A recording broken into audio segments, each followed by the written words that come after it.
three different franchises can have three totally different processes. Their people are going to be different. The steps they take, the order in which they go is all different. Okay. That is incredibly challenging to be able to manage, which again is kind of why we're here for you.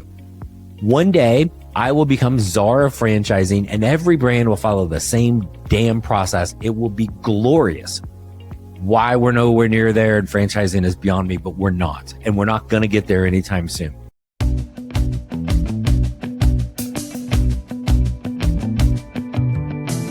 Hello, everyone, and thanks for tuning in to the latest edition of FranCoach's Franchising 101 podcast. I'm Tim Parmeter, founder and CEO of FranCoach and your podcast host. Today, we're going to talk about a part of this overall process we take our clients through at FranCoach. And part of the process we've talked a lot about, which is called the discovery process, which is once we connect people to franchises. We've talked about it from all the things that we do at FranCoach to help you, but let's talk today about what to expect on the franchisor side of this and all the different possibilities that can happen and the things to kind of think about as they come up along the way. So that is what we're going to talk about today. First, a quick reminder of who we are at FranCoach. FranCoach is the premier franchise consulting firm. Our number one goal is to properly educate you on franchise ownership to determine if you should own one. And if so, we're going to help you find your absolute best fit. Our educational approach ensures we focus on the client's best interest. We are not here to sell you a franchise. In fact, we don't sell anything. Finding the best franchise to own is an incredibly personalized and individualized process that can only work with a team of experts focused on what is truly most important. That's you. FranCoach, our services are always 100% free to use, so reach out to our team. Click the QR code or find us at francoach.net. Now, let's get back to the show. Hey, we're back on the Franchising 101 podcast, and a quick kind of a recap when we talk about the discovery process. So with our clients at FranCoach, we're going to have gone through three pretty in-depth steps and conversations before we can ever actually build out, kind of do the research and figure out what franchises to connect you with, okay? Once we do that, then we launch into the discovery process where we are vetting the franchises. It is a mutual vetting process. The brands are vetting you as well. This whole thing can take, on average, 6 to 8 weeks. There'll be a dozen or more steps along the way before we ever get to the end. With our team, you're going to have some pretty serious hand-holding and help along the way.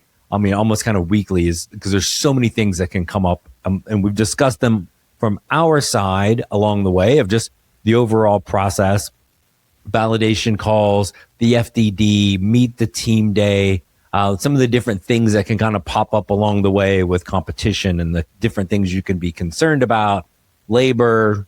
I'm sure there's more. Oh, funding. Yeah, small point. Don't forget funding, right? So all of those things, that's on our end. But what about the franchisor end, right? And so there's really, I think if we're Stop Bros, we were going through the research and this entire process to find the best franchise dome. There's really three things that are the most important thing. Number one is owner role. You're the one that's got to get your butt out of bed every day and go run this business. We need to make sure it's as ideal as possible for you, what you're good at, what you want to do, what's going to get your butt out of bed every day. That's number one. Number two is the people.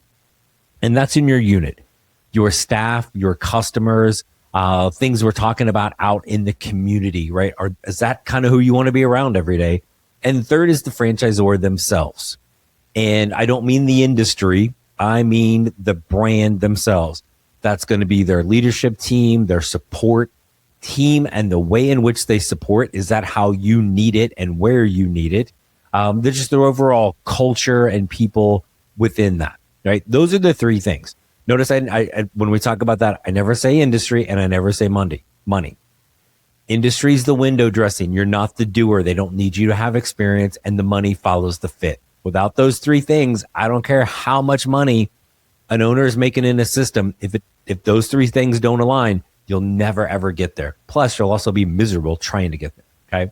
So when we show people franchises, there's often some contrast to this. Some is obvious. Industry is an easy one, right? Well, I'm going to tell everybody, I'm going to show you 3 franchises to get you started with. They're not going to look alike at all on the surface. There are times that there's one of them that people think I am nuts with that. Okay, fine.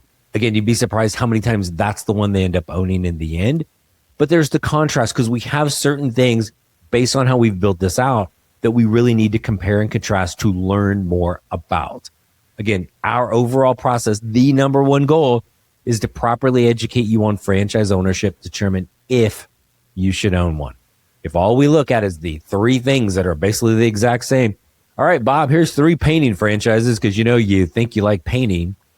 We've done next to nothing to help them really explore what's best for them. Okay. So now when we connect you to the franchisors, this is where we're going to get the contrast. That's kind of like the behind the scenes stuff that you don't know is coming. Every franchise, the number one thing they are looking for, we've talked about this a bunch, is follow the plan. Not can you, we all can follow a plan. Will you follow their proven system and plan? They've kind of got it vetted. They know what the heck they're doing. They need you to come in and execute it, right? So the same thing goes for their process. If this is a 6 to 8 week process and a dozen or more steps, how many of those 12 steps are you like really buying into, or are you trying to like fight them on every step of the way? Okay. So again, they are vetting you with this. When we introduce people to franchises, one of the things that's hardest to kind of help people with to manage is how different 3 different franchises can have 3 totally different processes. Their people are going to be different. The steps they take, the order in which they go is all different. Okay. That is incredibly challenging to be able to manage, which again is kind of why we're here for you. One day I will become czar of franchising and every brand will follow the same damn process. It will be glorious. Why we're nowhere near there and franchising is beyond me, but we're not. And we're not going to get there anytime soon. So we've got to be able to understand this. When you're talking to the franchisor, there's going to be a main point person that's going to take you through this. In the industry, you're going to hear the term of fran dev, franchise developer.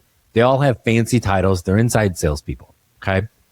This person that is kind of your guide throughout all of this is typically their personality and their process is typically very indicative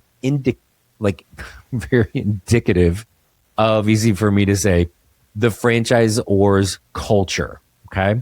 So that person you're working with is usually aligned with that. Where can this be different or not happen?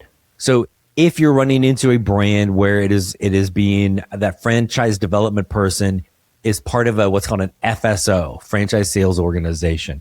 They are not employees of the brand. They are third-party hired guns. Okay. There's a good chunk of those, like I would tell you, that's right off the bat as a red flag. And one of them in particular, like, be super cautious. But there are some really good FSOs out there that we may get you connected to help go through this. But that person is not an employee. Ideally, there's some alignment, but not always. But if that person, that fran dev person, and how you kind of know this, if FranCoach was a franchise and you're talking to your fran dev person and it's Tim at FranCoach, that person is more than likely an employee of the brand, right? If the person helping you through there is Tim at, quick path, like screwyover.com, that's probably an FSO. They're not an employee. Okay. So when it is an employee, like, you don't need to be besties with that person, but you typically need to feel comfortable with that person and their process that they have laid out for you. Okay. And again, they're vetting you. So you start trying to like fight their system, not follow along. That's not going to go well. And you're probably not going to get awarded. Okay. So now we talk about how they can all be different, but what does that mean? What are some examples of that? Well, sometimes it's right off the bat, like introducing you to the franchise and how are they first communicating with you? Most brands, it's an email because we're all probably a little bit lazy and everything is automated, right?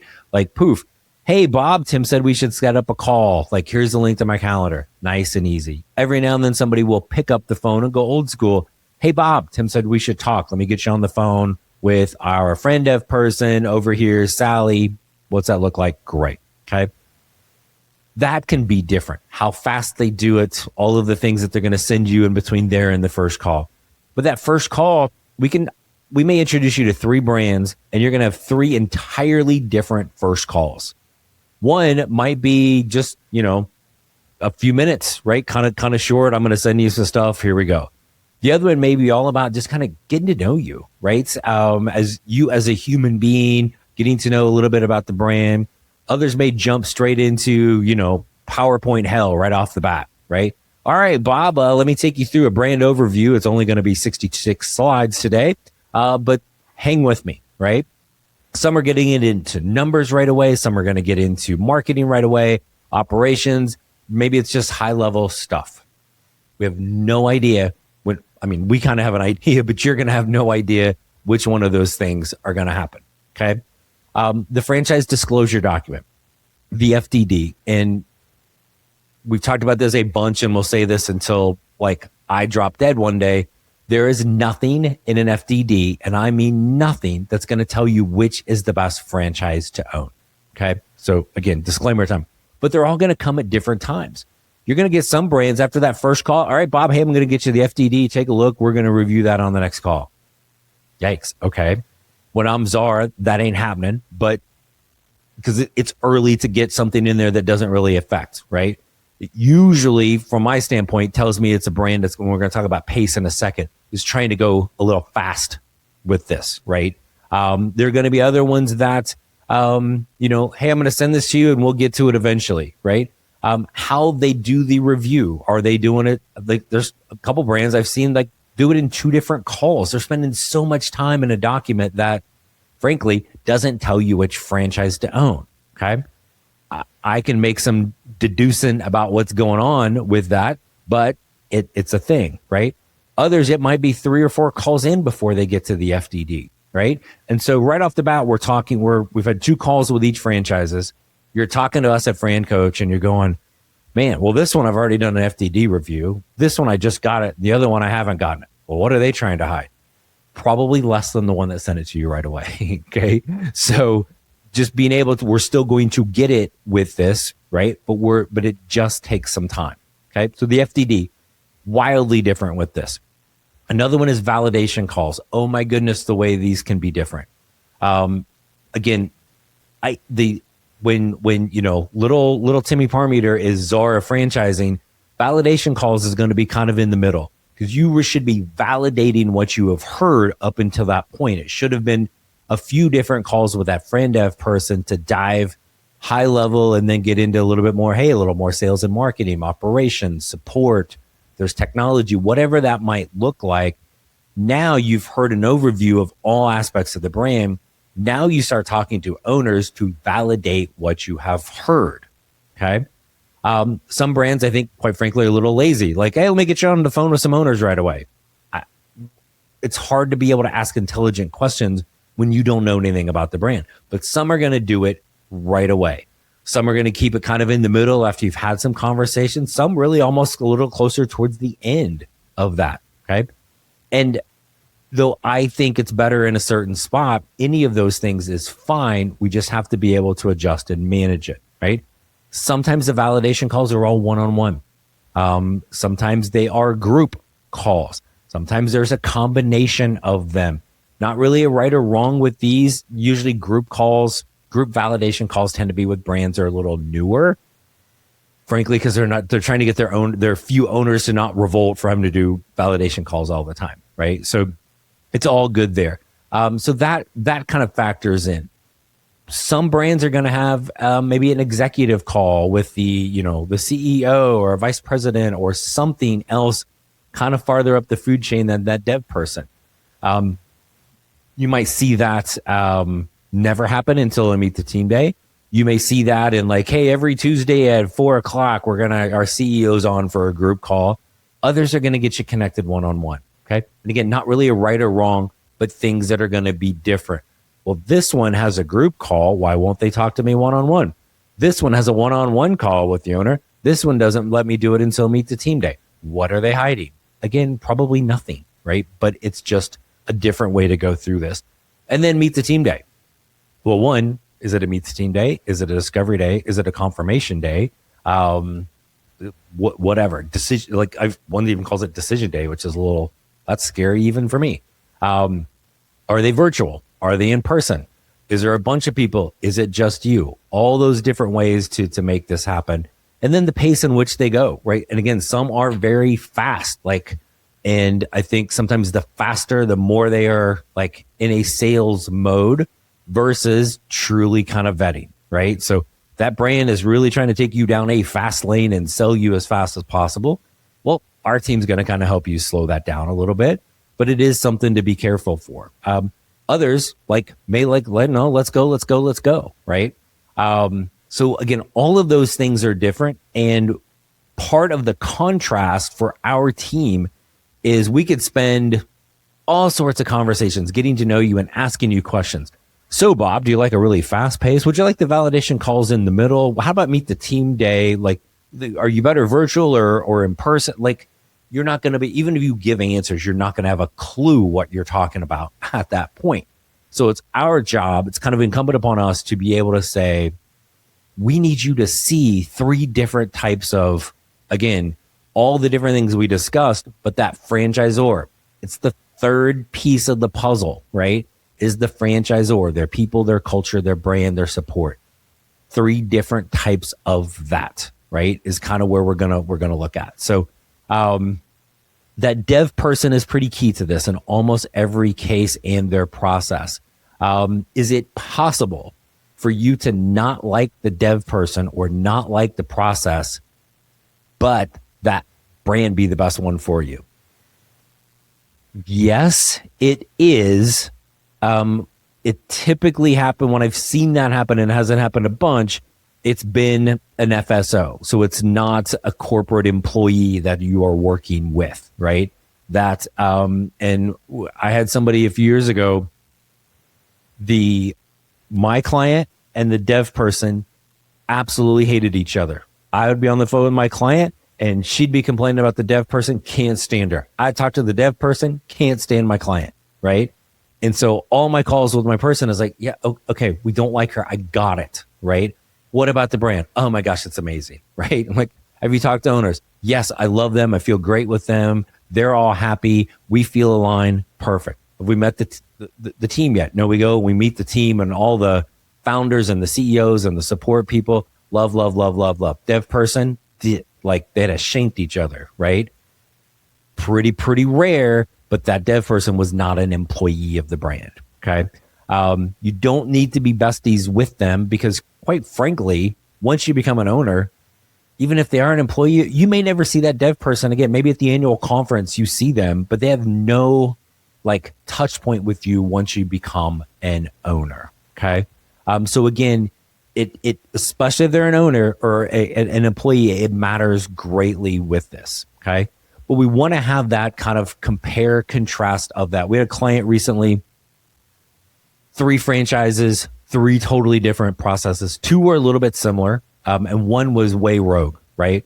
The first 2 had in-depth conversations. Now, they were talking about different things about their brand. Both of them very structured. Hey, then we're going to do this. We're going to do this. We're going to do this. We're going to do this. Perfect. The third one comes in there and it's 15 minutes. Hey, you got any questions? Well, how the heck you going to have any questions? We haven't learned anything yet. Great. I'm going to send you a webinar. If you did have questions, it's going to answer all of those. And then kind of let me know when you want to talk again, if you do. Okay.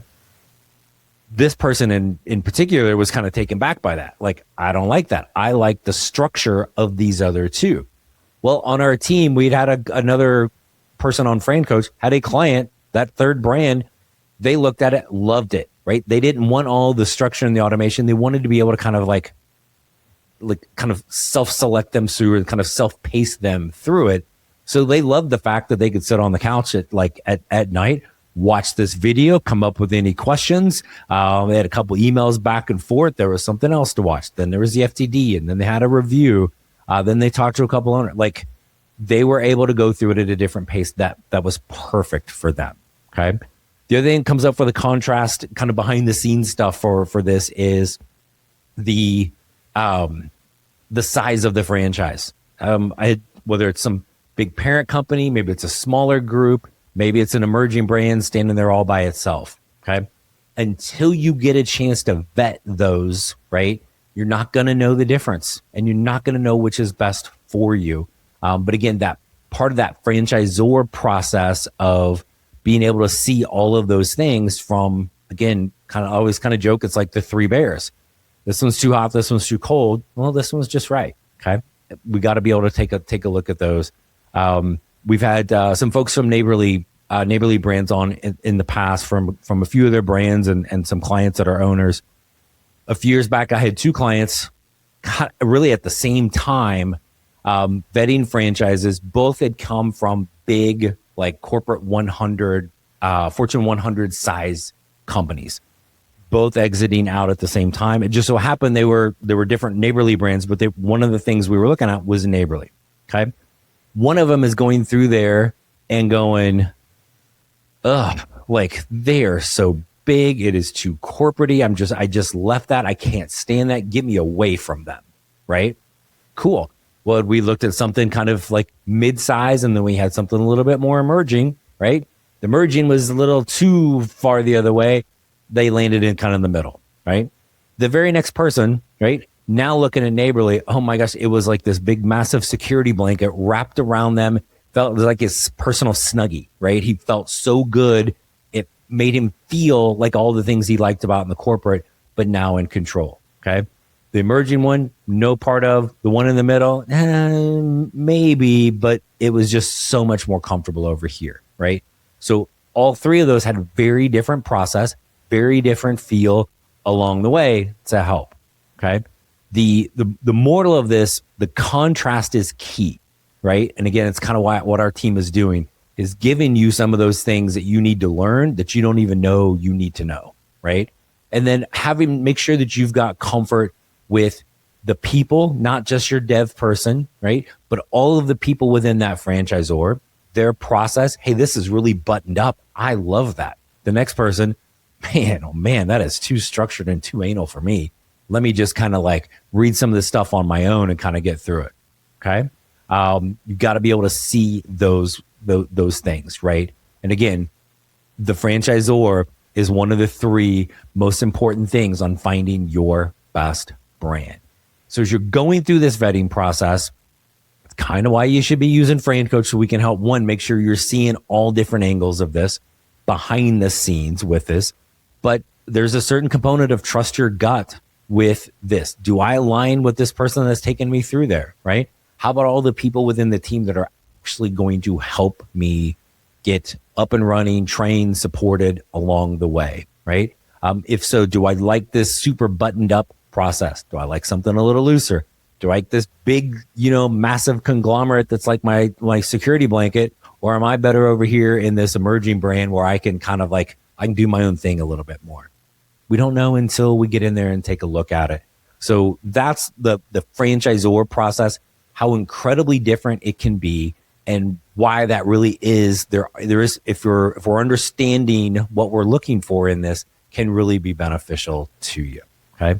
And then lastly, that's also why we have tons of calls with our clients as they're vetting the franchises, to make sure that we are really there to help you figure all of this stuff out. So that is a little bit about the discovery process from the franchisor side mostly, and then a little bit about how we can help you here at FranCoach. Hey, thanks again for tuning into the Franchising 101 podcast brought to you by FranCoach. I hope these episodes continue to educate you on the amazing possibilities that can be achieved through franchise ownership. In between podcast episodes, if you still want to learn more about franchising and the ways in which FranCoach can help, there are a few places for you to check out. First, tune in to the Franchising 360 show. It is the only nationally syndicated television show about franchising, hosted by me and Danielle Wright. Our TV show airs every Friday, 8 Eastern, 5 Pacific on Biz TV. Next, check out the FranCoach YouTube channel, which is FranCoach for You. You can find tons of franchise-specific content there. Plus, you can catch past episodes of the Franchising 360 show. If you like to read, we encourage you to check out our book, Becoming a Franchise Owner. You'll never guess what it's about. And finally, when you're ready to take that first personalized step and explore the franchise industry further, please reach out to our amazing team at FranCoach. You can click the QR code or find us at francoach.net. There is never any fee for our service, so let us help you create your better tomorrow.